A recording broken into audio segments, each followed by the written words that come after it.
mluvit o tom, jaký je můj svět. Žádná Amerika, nejsem z Prahy, Brna ani Ostravy. Malý město uprostřed Šumavy a píšu to, co zažiju, píšu to, co vidím. Vidím, jak kradete a vidím, jak fetujete, sami sobě lžete. Nejsem povoláním syn, hraju s tím, co mám.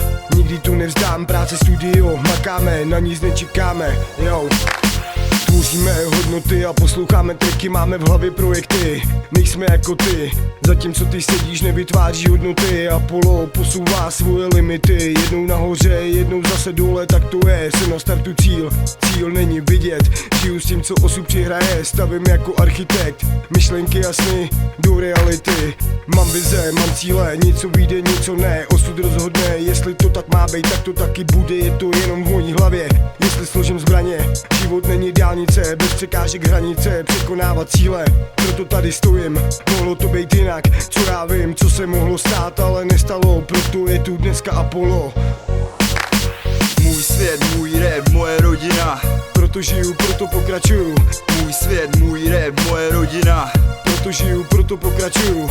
Nikdy nepřestanu, dokud tady budu stát, budu se prát za svoje sny. Per se i ty, pojď. Nezůstávej stát u první překážky, musíš jí přeskočit, hrát dál, aby si byl o krok blíž tomu, co si spřál. Myšlenka, trpělivost, píle, odvaha, jen tak dosáhneš cíle, je jen na vás, jak to zhodnotíte.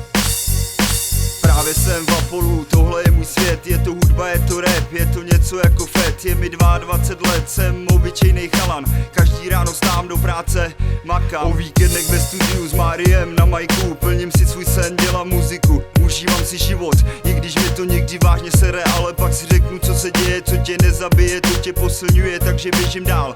Protože pauza v životě, ta fakt nejde, je mi jedno, co si o mě myslíš, říkáš, žiju jenom jednou a ne dvakrát.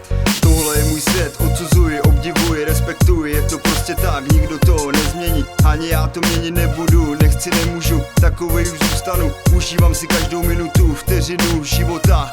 Nikdy nevíš, co se stane, každý to tam máme jinak psané, proto už se neohlížej dozadu, koukej jenom dopředu, to, co bylo, bylo, to už nezměníš.